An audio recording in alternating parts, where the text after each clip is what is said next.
Hello everyone. आज के lecture में हम लोग देखेंगे कि हम डिफरेंट डिफरेंट रेसिस्टर को पैरेलल कॉम्बिनेशन में कैसे जोड़ते हैं। पिछले लेक्चर में हम लोगों ने डिस्कस किया सीरीज कॉम्बिनेशन में हम कैसे डिफरेंट डिफरेंट रेसिस्टर को जोड़ते हैं और उसका जो इक्विवेलेंट रेसिस्टेंस होता है उसको कैसे निकालते हैं। तो आज के लेक्चर में हम लोग देखेंगे पैरेलल कॉम्बिनेशन, और पैरेलल कॉम्बिनेशन में हम कैसे रेसिस्टर को जोड़ते हैं और इसका इक्विवेलेंट रेसिस्टेंस हम कैसे निकालते हैं। देखते हैं। मैंने एक पॉइंट नोट करा है यहाँ पर। पैरेलल कॉम्बिनेशन जो होता है वो सीरीज कॉम्बिनेशन का रेसिप्रोकल होता है। पैरेलल कॉम्बिनेशन जो होता है वो सीरीज कॉम्बिनेशन का क्या होता है? रेसिप्रोकल होता है। रेसिप्रोकल का मतलब समझे। रेसिप्रोकल का मतलब क्या होता है? मान लो यहाँ पर मैं बोल रहा हूँ x का रेसिप्रोकल, इसका मतलब क्या होगा? 1/x। मैं बोलूंगा 2 का रेसिप्रोकल मतलब क्या? 1/2। मैं बोलूंगा 3 का रेसिप्रोकल मतलब 1/3।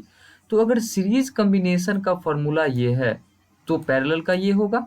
ठीक है, क्यों? क्योंकि इसका रेसिप्रोकल निकालना होगा ना। ठीक है, तो देखते हैं इसका डेरिवेशन। इसमें कुछ नहीं रखा, डेरिवेशन देखेंगे तो अच्छे तरीके से समझ में आ जाएगा। ठीक है ना। देखते हैं इसका डेरिवेशन। देखो यहाँ पर मैंने एक इलेक्ट्रिकल सर्किट बनाया है। क्या बनाया है? इलेक्ट्रिकल सर्किट बनाया है, जिसमें यहाँ पर V है जो वो पोटेंशियल डिफरेंस के सोर्स का काम करता है। ये रहा इसका प्लस का टर्मिनल और ये रहा इसका माइनस का टर्मिनल। और आप में सभी को पता है जब भी पोटेंशियल डिफरेंस होगा इसका मतलब है सर्किट से करंट फ्लो करेगा। तो इस सर्किट से हमारे पास जो करंट है वो आई फ्लो कर रहा। सर्किट से फ्लो क्या कर रहा है? करंट आई फ्लो कर रहा। अब ये करंट आई इस सर्किट में यहाँ तक तो आई ही रहेगा, लेकिन जैसे ही यहाँ पर आएगा तो करंट का होगा डिवीजन। क्योंकि जंक्शन पे करंट का डिवीजन होता है। अगर नहीं पता है तो याद रखना, जंक्शन जब भी आएगा तो करंट जो है वो डिवाइड होगा, और उन सभी करंट का जो समेशन होगा, जो सम होगा, वो पहले वाले करंट के इक्वल हो। जो करंट डिवाइड हुआ, जैसे मान लो यहाँ पर इस सर्किट में गया, इस सर्किट में गया I1। ठीक है, इस सर्किट में I1 गया, सर्किट बोल रहा हूँ मैं, इस रेसिस्टर में I1 गया, इस रेसिस्टर में I2 और इस रेसिस्टर में I3। तो I1 प्लस I2 और प्लस I3 मिला करके हमारे पास पहले वाले ही करंट हो जाएगा, मतलब I ही हो जाएगा। ठीक है, अब बात करते हैं इसके पोटेंशियल डिफरेंस के बारे में। ए का जो अपना एक पोटेंशियल होगा वो होगा VA। बी का जो अपना एक पोटेंशियल होगा वो होगा VB। ठीक है, इतना सभी को समझ में आता है। अब ए और बी के बीच हम पोटेंशियल का जो अंतर है, जो डिफरेंस है, वो निकालेंगे, वही कहलाएगा potential difference A to B. ठीक है ना। अब देखो, R1 जो रेसिस्टर है वो ए से बी के बीच ही जुड़ा हुआ है। R2 जो रेसिस्टर है वो ए से बी तक ही जुड़ा हुआ है, ए से बी के बीच में ही जुड़ा हुआ है।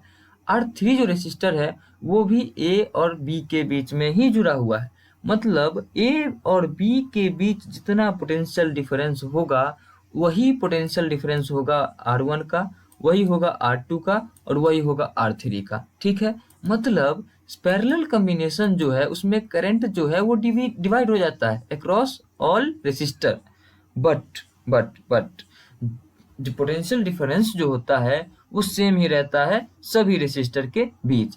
तो मेन फंडा यही है कि जो पैरेलल कॉम्बिनेशन होता है उसमें दो फिक्स पॉइंट के बीच ही डिफरेंट डिफरेंट रेसिस्टर लगाया जाता है, लेकिन सीरीज कॉम्बिनेशन जो होता है उसमें हम अलग अलग अलग अलग अलग पॉइंट में क्या करते हैं? रेसिस्टर को लगाते हैं। लेकिन पैरेलल कॉम्बिनेशन जो होता है उसमें हम सभी रेसिस्टर को क्या करते हैं? एक ही पॉइंट, मतलब बोलने का मतलब ये हुआ कि दो पॉइंट जो होगा वो फिक्स होगा, उसी के बीच लगाएंगे। सबको समझ में आ गया? अब यहाँ पर मैंने लगाया है एक वोल्ट मीटर। क्या लगाया यहाँ पर मैंने लगाया एक वोल्ट मीटर, जो कि मेजर करेगा ए और बी के बीच पोटेंशियल डिफरेंस को। सभी को पता है वोल्ट मीटर का काम क्या होता है? पोटेंशियल डिफरेंस को मेजर करना। समझ में आता है? अगर नहीं पता है तो इस पे स्पेशल सा वीडियो है, जाके देख ले, सबको समझ में आ जाएगा। और ये भी पता होगा कि पोटेंशियल डिफरेंस जो होता है वो उसको हम सर्किट में सीरीज कॉम्बिनेशन में नहीं जोड़ते, पैरेलल कॉम्बिनेशन में जोड़ते हैं। तरीका क्या है? तरीका ये है कि जिस पॉइंट के बीच हमारा रेसिस्टर होगा उसी पॉइंट के बीच हमारा वोल्ट मीटर भी होना चाहिए, तभी हम बोलेंगे कि हमारे पास जो वोल्ट मीटर है वो पैरेलल कॉम्बिनेशन में जुड़ा हुआ है। समझ में आ गया? अच्छा, अब बढ़ते हैं आगे। अब फिगर से I जो होगा वो इक्वल हो जाएगा I1 plus I2 plus I3। अब इसको हम मान लिए इक्वेशन नंबर फर्स्ट। क्या मान लिए इसको हम? इक्वेशन नंबर फर्स्ट मान लिए। सबको पहले ही समझा चुके हैं कि जो भी करंट का डिवीजन होगा उस सभी का समेशन जो होगा वो पहले वाले करंट के इक्वल होगा। अब यहाँ से हमको निकालना होगा I1, I2 और I3। कैसे निकाल सकते हैं? तो बाबा ओम को याद करते हैं, उन्होंने एक लॉ दिया, जो लॉ है V इक्वल्स IR। अब यहाँ से हम निकालेंगे I का वैल्यू, तो हो जाएगा I equals V by R। अब I1 अगर निकालेंगे तो I1 जो है वो हो जाएगा इक्वल V अपॉन R1 के। क्यों? क्योंकि जो हमारे पास पोटेंशियल डिफरेंस है वो सभी रेसिस्टर के लिए क्या रहने वाला है? V ही रहने वाला है। मान लिया मैंने A और B के बीच पोटेंशियल डिफरेंस जो है वो V है, तो सेम ही रहने वाला है। लेकिन हमारे पास रेसिस्टर जो है वो भी सेम है क्या? नहीं, वो अलग है। इसीलिए I1 equals V upon R1। उसी तरीके से I2 जब निकालेंगे V अपॉन R2। क्यों? क्योंकि जो हमारे पास पोटेंशियल डिफरेंस है वो सेम ही रहने वाला है। उसी तरीके से I3 V अपॉन R3।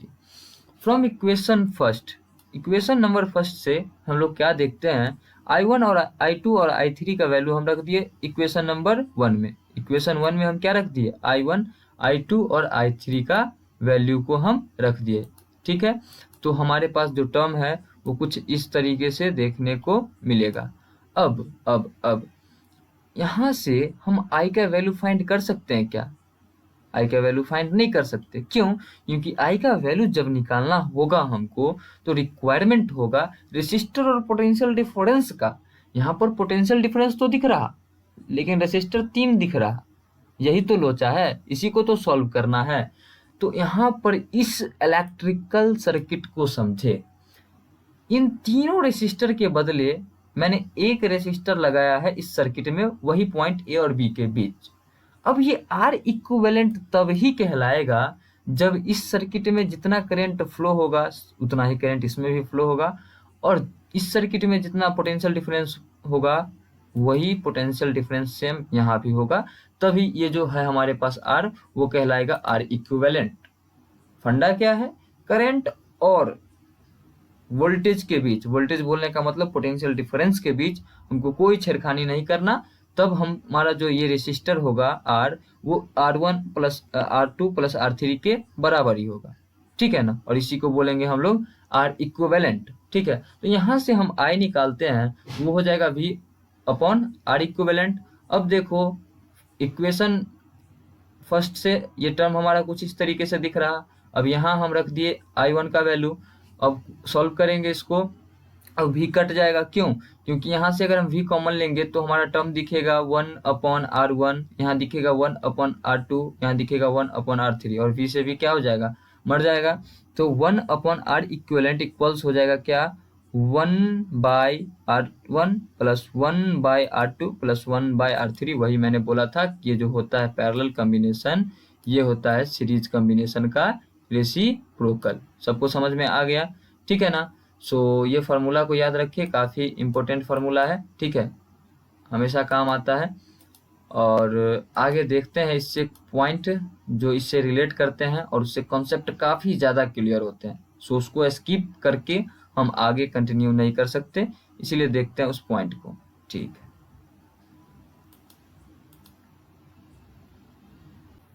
देखते हैं वो पॉइंट जो रिलेट करते हैं पैरेलल कॉम्बिनेशन से, और इससे कंप्लीट कॉन्सेप्ट जो है वो क्लियर होता है। पहला पॉइंट है हम लोगों के पास फॉर एन रेसिस्टर, मतलब क्या कि जब हमारे पास एन रेसिस्टर लगा हो, डेफिनिट नहीं है कि कितना रेसिस्टर लगाया गया है उस इलेक्ट्रिकल सर्किट में पॉइंट A टू B के बीच, ये डेफिनिट नहीं है। ठीक है ना? वो 5 भी हो सकता है, वो 10 भी हो सकता है, वो 12 भी हो सकता है, वो 15 भी हो सकता है, 1000 भी हो सकता है, लाख भी हो सकता है। एन रेसिस्टर है मान लिया मैंने। तब उसका जो फॉर्मूला होगा वो होगा 1 upon R equivalent equals 1 by R1 plus 1 by R2 plus 1 by N dot dot dot 1/n होगा। ठीक है, यहाँ पर 3 के लिए क्या था, 1/r2 प्लस 1/r3 4 रहेगा तो फिर से प्लस देंगे, 1/r4 5 रहेगा तो फिर से प्लस देंगे। उस तरीके से अरेंज कर लेंगे, आप लोग को सभी को समझ में आता है। दूसरा पॉइंट जो है वो काफी इंपॉर्टेंट है और बच्चे इसमें कंफ्यूज करते हैं। For N same resistor, N resistor तो लगा हुआ है, डेफिनेट नहीं है फिर से 5 लगा हुआ है, 10 लगा हुआ है या 15 लगा हुआ है, लेकिन जितना भी रेसिस्टर लगा हुआ है इलेक्ट्रिकल सर्किट में सभी का रेसिस्टेंस जो है वो सेम है। तब हमारे पास जो फॉर्मूला है वो फॉर्मूला निकल कर आ जाता है R equivalent equals R upon N। ठीक है, बाकी देखे कैसे आता है। R इक्विवेलेंट इक्वल्स हो जाएगा क्या, 1/r plus 1/r plus 1/r dot dot dot करके n/r तक कर दिया, क्योंकि पता नहीं कहाँ तक जाएगा ये टर्म, हमको नहीं पता, इसलिए मैंने ऐसा लिख दिया। अब यहाँ से r को कर लेंगे क्या, r का ले लेंगे एलसीएम, तो 1 plus 1 plus 1 dot dot dot n। n क्या है, एक नंबर ही होगा, डिफाइन है क्या कितना नंबर है, नहीं, वो तो क्वेश्चन डिफाइन करेगा ना कि कितना है। 15 सेम रेसिस्टर लगा हुआ है, 20 सेम रेसिस्टर लगा हुआ है। ठीक है, सो यहाँ पर R इक्विवेलेंट हो जाएगा n अपॉन r, और इसको सिंप्लीफाई करेंगे तो R इक्विवेलेंट जो है वो आ जाएगा R अपॉन n। ठीक है, n जो होता है वो सीरीज हो या पैरेलल हो, उन सभी में होता है नंबर ऑफ रेसिस्टर। ठीक है, सो यहाँ पर मैंने एक ऐसा साइन दे करके बनाया है ताकि आप लोग का ध्यान आए। यहाँ पर क्या है समझे, सीरीज कॉम्बिनेशन में अगर एक ही प्रकार का n रेसिस्टर लगा हुआ है तो उसका फॉर्मूला जो है वो कुछ इस तरीके से हो जाता है, और पैरेलल कॉम्बिनेशन में जो लगा हुआ होता है अगर n रेसिस्टर सेम रेसिस्टेंस का तो ऐसे हो जाता है, जो कि आप लोग पहले ही देख चुके हैं, अभी जस्ट देखें, सॉरी। अब देखो थर्ड पॉइंट काफी इंपॉर्टेंट है। करंट जो होता है अक्रॉस ऑल रेसिस्टर वो डिफरेंट होता है। मैंने बताया कि 2 पॉइंट के बीच ही सभी रेसिस्टर लगाए जाते हैं, इसका मतलब करंट का डिवीजन होगा, करंट का डिवीजन होगा। अब देखो सर्किट में मैं नहीं बोल रहा, यहाँ पर सर्किट में नहीं बोल रहा, सभी रेसिस्टर के लिए बोल रहा, R1 के लिए। ठीक है, सॉरी लिखने में नहीं बन रहा है, लॉकडाउन खत्म होता है तो पेन टैब खरीद लेता हूँ तो आप लोग को दिक्कत नहीं आएगी, जैसे जैसे स्टेप आगे बढ़ेगा वैसे वैसे लिख लिख के समझाऊंगा। ठीक है, सो सभी रेसिस्टर के लिए R1 के लिए अलग होगा करंट, R2 के लिए अलग होगा, R3 के लिए अलग होगा। मैं सर्किट का बात नहीं कर रहा, अलग अलग रेसिस्टर का बात कर रहा, तो उसका करंट जो होगा वो क्या होगा, डिफरेंट होगा। सबको समझ में आ गया। चौथा पॉइंट जो है, चौथा पॉइंट वो है potential difference across all resistor is same. Potential difference जो होगा सभी रेसिस्टर के बीच, चाहे वो R1 हो, R2 हो या R3 हो, सब सेम रहेंगे। क्यों, क्योंकि सभी एक ही पॉइंट के बीच लगे हुए हैं। उसके बाद पांचवा जो पॉइंट है वो है R इक्विवेलेंट जो होगा वो R1 से भी छोटा होगा, R2 से भी छोटा होगा।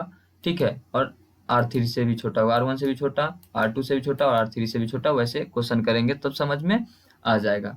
ठीक है, तो इससे ज़्यादा पॉइंट ढूंढना पैरेलल कॉम्बिनेशन में काफ़ी टफ हो जाता है, और मैंने कोशिश किया है कि हर एक चीज़ को समझाऊं और हर एक चीज़ को मैंने लिख करके समझाने का प्रयास किया है। अगर अच्छा लगा हो तो वीडियो को लाइक कर देना, बाकी अगर पुराने हो तो बेल आइकन देख लेना, और नए हो तो चैनल को सब्सक्राइब कर लेना, बाकी क्योंकि हमारा जो वीडियो लेक्चर है वो कंटिन्यू अपलोड होते रहेगा इस चैनल पे। ठीक है ना, रुकने वाला नहीं है। बाकी thank you for watching. Next video में हम लोग देखेंगे इस पे न्यूमेरिकल। ठीक है ना, सो बाय बाय।